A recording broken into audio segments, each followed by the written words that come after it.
All right, today we are going to be tackling the hardest thing on this project, the front diff. The front diff on these is a clamshell front diff. That means there is one half and another half right there that the gears have to go together in. I've never done this. I've never attempted this. Every time I've thought about this, I've gone ahead and went with a straight axle. Something about that seems easier than trying to tackle gears in an IFS clamshell. So we are going to be tackling this together. So far, it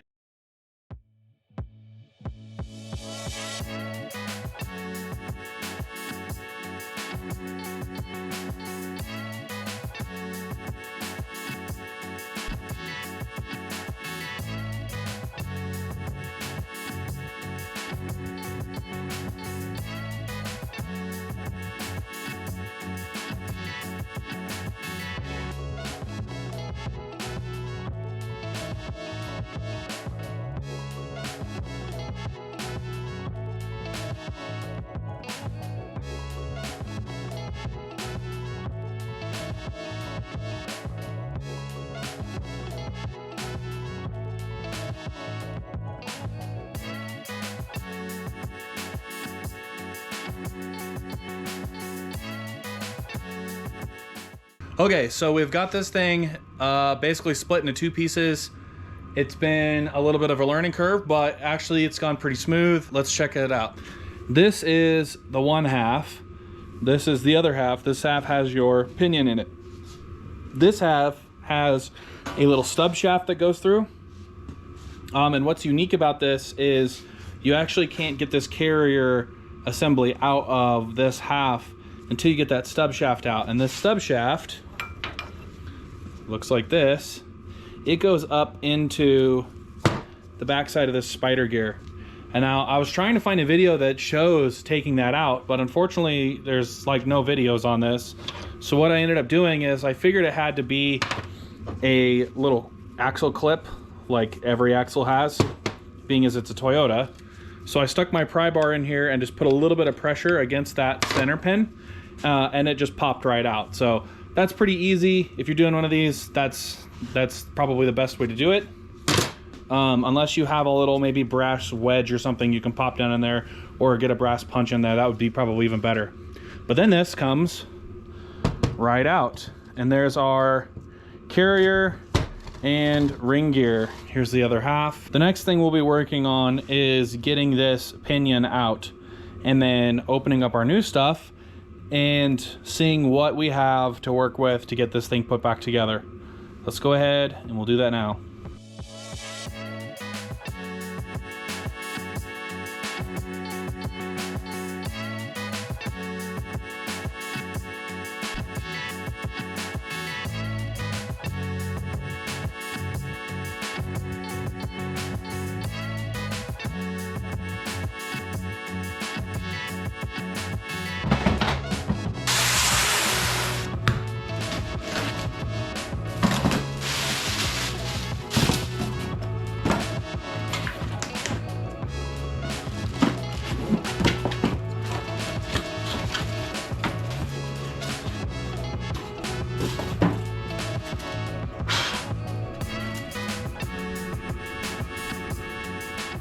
Okay, we got our new Revolution ring and pinion and gear install kit, which is freaking great.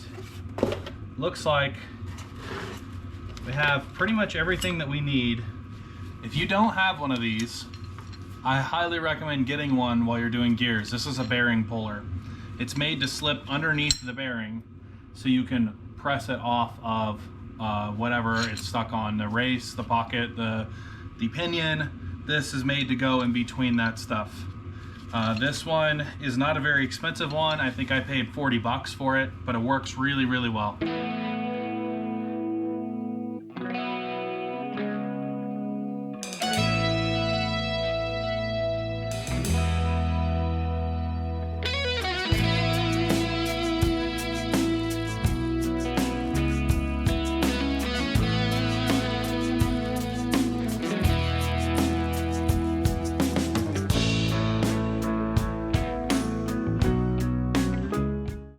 Well, I can't find a single video anywhere showing somebody pulling this bearing off with a bearing puller, the only thing that I could find is basically cut the cage off, put the bearing puller on the upper part of the race, and then pull it off that way.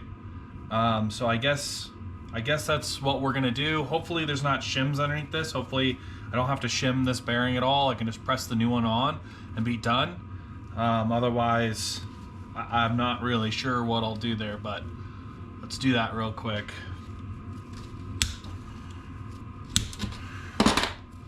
Sometimes you just need to take a break and think about stuff a little bit, and then when you come back to it, stuff makes more sense. You can just set that on there, put a plate, a couple spacers, another plate, and that's just so I don't have to press it down as far.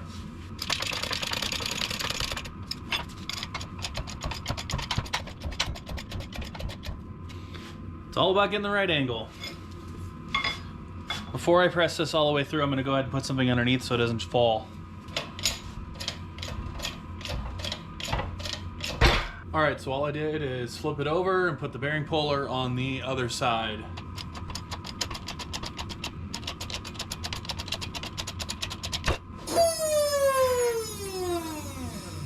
Okay, we got our bearings off of here.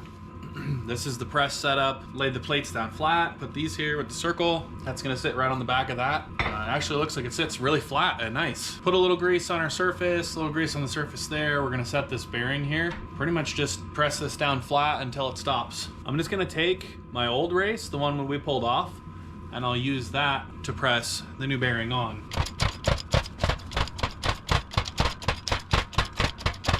I've gone ahead and temporarily reinstalled the old ring gear. That way I'm pressing against that surface instead of the flat surface that the new ring gear is gonna sit against, to hopefully keep deflection at a minimum for this. And then I've grabbed the old race again. I'm gonna use that to press the new bearing on, and then some shims.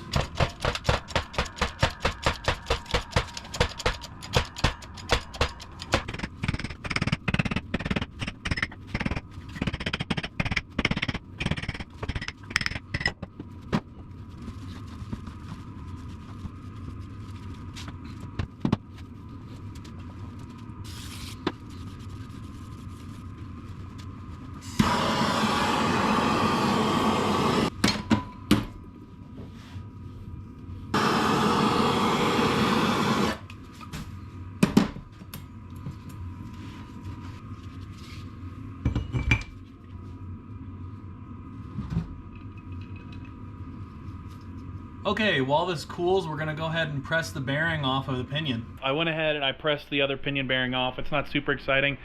You just put the puller on there, tighten it down, set up your press and push it out. There's a ton of videos on it. I'll show you pressing in the new one and all that stuff. But Revolution Gear includes in their instructions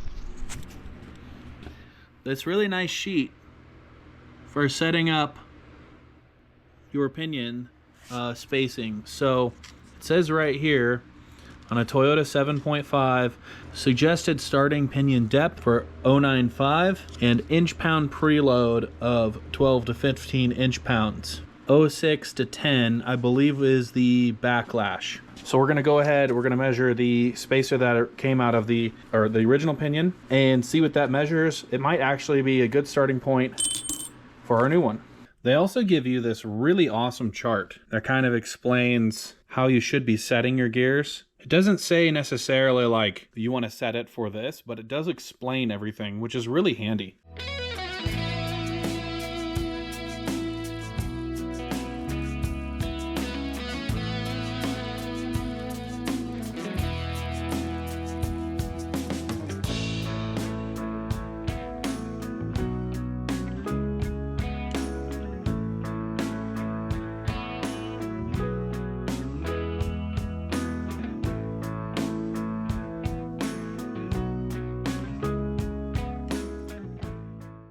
Okay, we've got our pinion, we've got our shims, big one's on the bottom, thin one's on the top.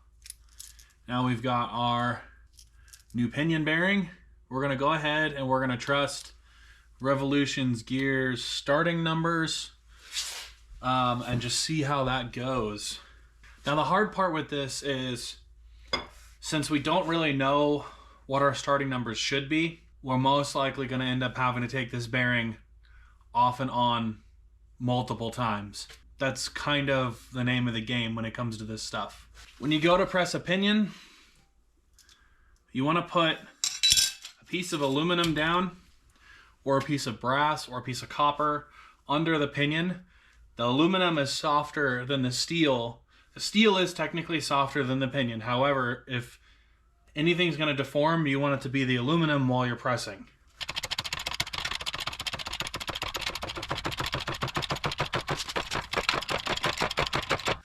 Before we go ahead and punch the races out of these clamshells and put the new ones in, let's go ahead and get this ring gear bolted up now that it's cooled. I'm gonna put these clips back on, but I'm also going to Loctite the bolts.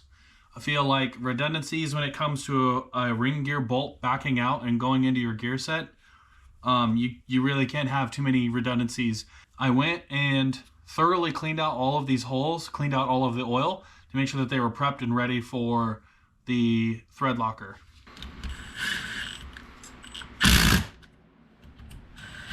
I'm gonna go ahead and torque these bolts down to these ring gear bolts down to 65 foot-pounds. That's what Revolution Gear recommends for these.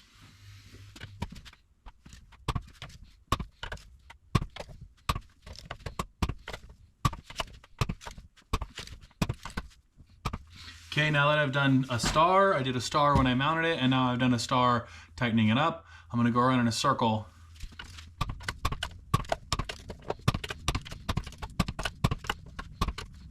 Next thing I'm going to do is I'm going to rebend up all of these little tabs.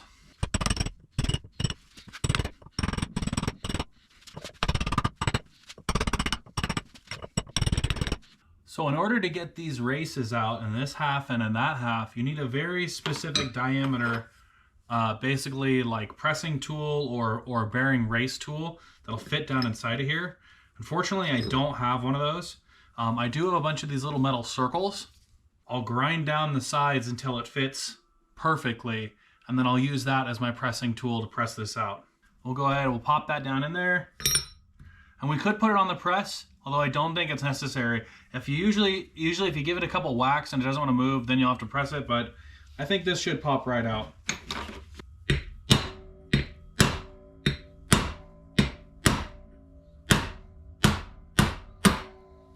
Just like that. Here is our shim for this side and our old bearing race. Now, from what I understand, in order to do these properly, that shim and the shim on the other side is what sets your backlash, and then your pinion depth, what we already did earlier, that one sets your, well, obviously your pinion depth. So that's gonna be a little bit of a pain because we'll have to pop that one out too.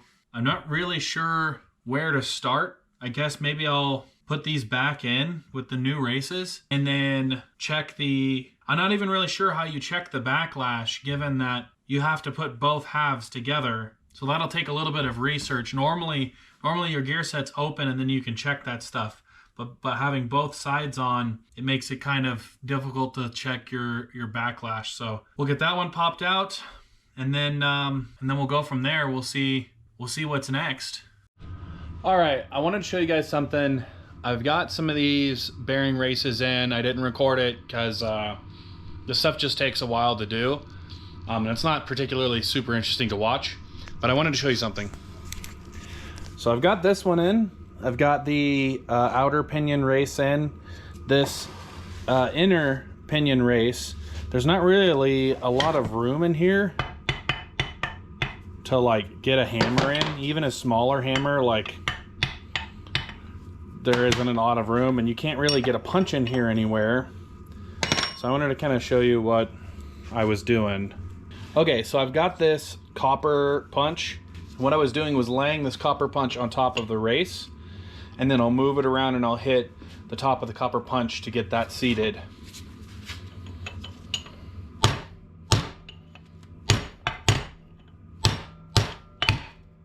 You can try to hit it like this. The nice part with these soft punches is they don't damage the race. Well, to get that last little bit in there, I actually figured out this punch can go through from the backside here and hit it from the backside. You can punch it through from here, and just kind of alternating back and forth got it the rest of the way in. Now we got to put that one in, and then I think we're ready to do our first test pattern. Okay, right here I've got this race. I'm pretty sure all the way seated. However, when I reach in here and I check my shim still wiggles around, which means we've got just a tiny bit more to go.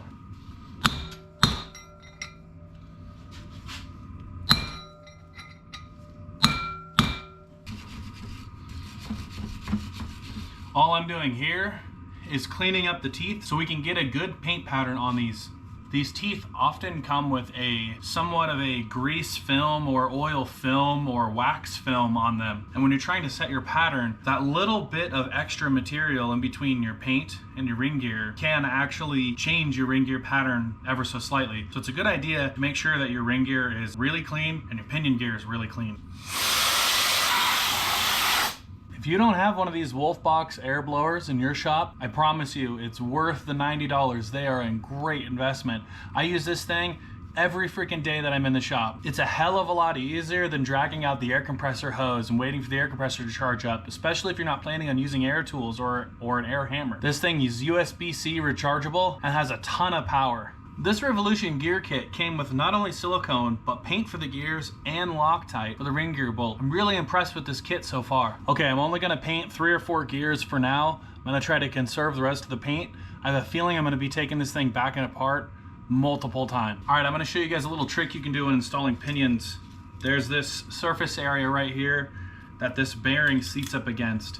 Now, if you know you're going to be taking apart the pinion multiple times, you can take a piece of sandpaper or emery cloth, and you can basically sand down this surface just a little bit, so it makes getting that bearing a little easier to take on and off. You still want it to be a press fit, but making that press fit just a tiny bit easier goes a long ways when you have to take this in and out of the differential. Now that our pinion's sanded, we'll go ahead and we'll put it in.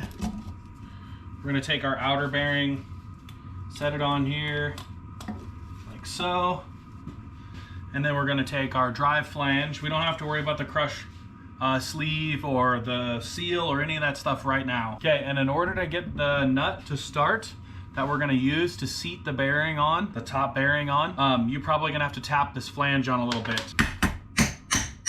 That way you can get at least a full rotation. Okay, now I can feel there's no more movement back and forth. Those bearings are snug tight. We can go ahead and drop our carrier in here. And we can put our other half on top.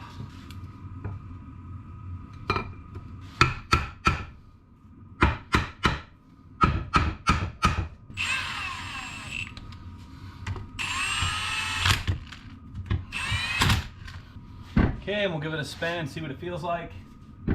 With those bolts tightened, it is too tight to actually spin the pinion. That means that most likely our backlash is either incorrect to one side or the other, or it is too tight on both sides. Okay, I wanted to show you something. I made a pretty drastic movement because this outer cap is a lot easier to adjust than the other side. I mean, I guess they're both pretty much the same, but being able to just pop this off, make your adjustment, put it back on, and not have to take the bottom part apart is kind of a benefit. The shim that was in here was 100 thou shim, so I took that out and I replaced it with 74 thou of shim. And having this back together now, I can feel and I can see there is a little bit of wiggle in the carrier to the bearing. I think maybe that was just a little bit too much of an adjustment, but I wanted to make sure I was able to get these bolts tight and see where we sat from there. So now I have a good representation. I think I'm gonna add 20 thou back into it and then tighten everything back up and see where we sit going from there. Okay, let me show you the setup we got going on here. So I got my breaker bar on the end so I can spin this and get a pattern. I've got a CV axle on this side and I've got a CV axle on this side, and that side is up against my press. This side, I've got my strap wrench around it and I'll be pulling tension on it. When you make a pattern, you want a little bit of resistance on the gear set itself. So I'll show you how that works.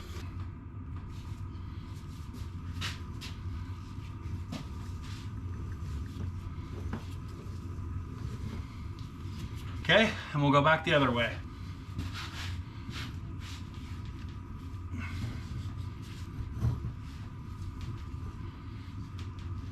Okay, we'll deconstruct this and look at our pattern. All right, you know things are getting serious when the pencil and the paper comes out. I was really hoping I would get lucky on this, but I don't think that's the case, so it's gonna take quite a bit of time.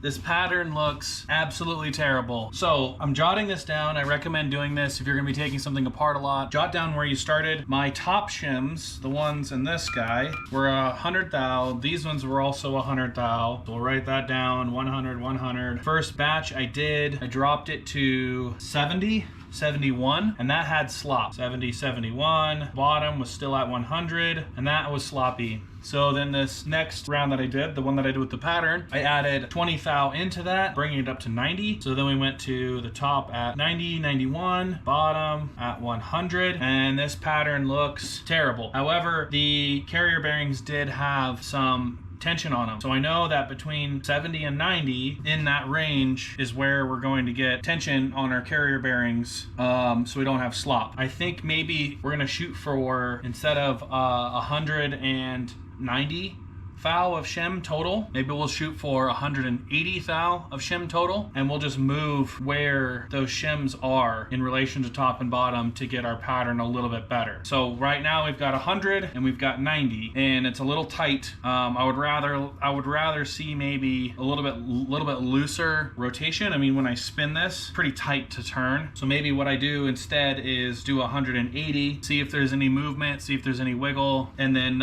maybe go up from there, 185, but we'll just move where that is. Right now it seems like there's a lot of shim on the bottom and not enough shim at the top. It's compressing the carrier on each side.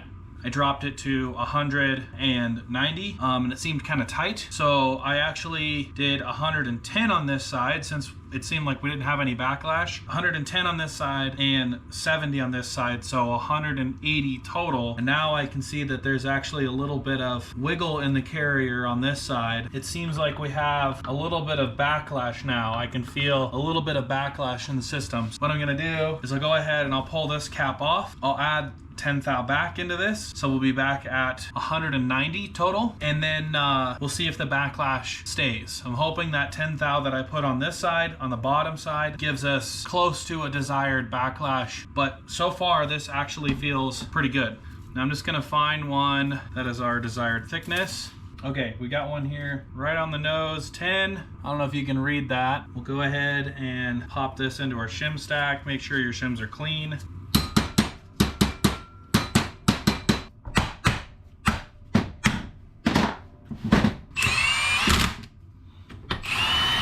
All right, looks like we have got better bearing preload. Maybe not perfect bearing preload, but does look like we have better bearing preload. That backlash actually feels really, really good. I'm gonna see if I have a really thin shim, try to get this preloaded just a little bit more. And then I think the next thing is we're gonna have to adjust our pinion depth. So we'll have to pull the shims out of that and adjust our overall pinion depth. It seems to be that our pinion is probably a little too deep because our pattern looked really, really atrocious. Okay, I just had an idea, and it might be crazy, but it might be so crazy it just works. What if I put this in the press and I put pressure on the carrier against the carrier bearing on the other side, and then I'll be able to see accurately my backlash on the ring and pinion instead of putting this together and assuming. Let's try it. I think this is gonna work, and work way better than what I was gonna do. So I've got my dial indicator up here, and I've got my dial indicator indexing off of this. There's not a lot of great places. This is a really rough texture, so there's not a lot of great places, but however, I've got, if this will focus, I don't know if you'll be able to see it or not. Right now I've got 5 thou of backlash, but I need to take some pinion spacer out of this, so, or shim out of this, so that's gonna change. However, this looks like it would actually work really well for being able to set my backlash. Okay, so now that we got our backlash in a place where it's something that we can work with and we can leave it alone and really focus on the pinion, I want to show you what pattern looks like, so that way you can have it for frame of reference if you do your own front end, what to look for. So essentially our pattern on one side is centered, favoring the back corner, and our pattern on the other side is in the front, favoring kind of middle front. We want to try to get these more centered overall. You might think that the one side side is centered, but you'll see once I change the pinion that wear pattern becomes much larger and overall looks a lot better. All right, what I'm gonna do is simply just take this nut off, take the flange off, hammer this pinion out, and then we'll pull the bearing off and we'll change the shims underneath to take about 6 thou out of that. All right, we've got our bearing press tool, our bearing puller underneath our bearing. With this tight and under tension, you should be able to spin your carriage assembly. We'll go ahead and we'll press the pinion out of this and then reshim it. Okay, we swapped out that pinion shim. We ended up taking 7 thou out of the pinion, and that seemed to be significantly better. So we've got it down here set up. The backlash is absolutely perfect. It's right there at 10 thou, which is great. It says 6 to 13. I would like to be closer to the 6 side, but that's as close as I'm gonna be able to get it with this setup. So I'm happy with that. It's within spec. I'll go ahead, I'll pull it out of here. I'll show you guys the pattern, and then we'll start putting this thing together for its final assembly. All right, here is that pattern. Here's the front side, nice and centered. Here's another one, nice and centered. And then here is the back side. It's a little harder to see, it's a little faint, but it is also nice and centered.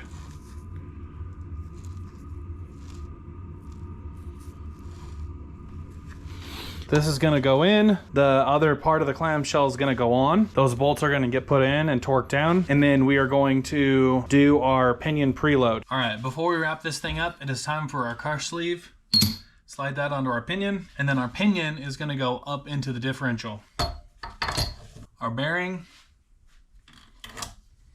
That'll hold it in place. Now here's the hard part. Typically speaking, you can set everything and then put your gasket in, your pinion seal in. But being as this is kind of going together one time, everything's got to go pretty much together at one time. Before this goes in, there's this little metal ring right here. It's got to go in behind that gasket. A little bit of grease.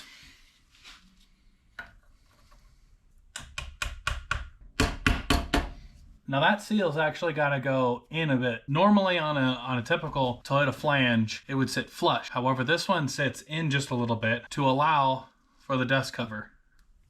Take a little bit of grease. We don't want that seal to dry start. We don't want it to spin dry. Essentially, all I'm gonna do next is tighten this pinion nut up. And as I do that, I'm gonna have a pry bar in between these two bolts, holding tension against the pinion.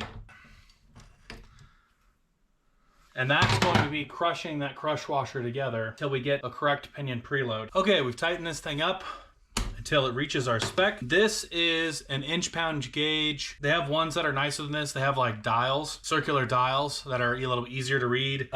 This one's cheap. It works really well. Basically, you put this on here and you spin this, and then you read what the rolling resistance is on the bearings. And your preload should be right around 7 to 10 inch-pounds, which is what that is at. I think it's right around 9 inch-pounds. That is set and that is good. We are ready to put the other half of this back together.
It is put back together. New seals, everything.